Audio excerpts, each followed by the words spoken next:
నమస్కారం నమస్కారం నమస్కారం. సంక్షేమం సంక్షేమం. ఈ దేశం పైరు పచ్చనతో స్టార్ట్ చేసి దెబ్బలు కొట్టినప్పుడు అవతలోడు గట్టిగా కొట్టాడు అని చెప్పి ఇట్లా వెనక్కిపోగలుగుతామే వెనక్కిపోతాం గాని కొట్టినాడు కాబట్టి అని చెప్పి అనుకోవాల్సిన పనుల పుర్రెముకు దెబ్బతిందా లేకపోతే ఎందుకలా మాట్లాడతా.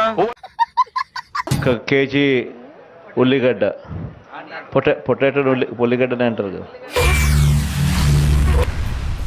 ఏమిటండి మీరు మాట్లాడేది? బంగాళ సవటం నీకు రాదులే. నాకు షాల్వా కప్పాల్సింది పోయి నన్ను పొగడాల్సింది పోయి ఏంది మాటలు?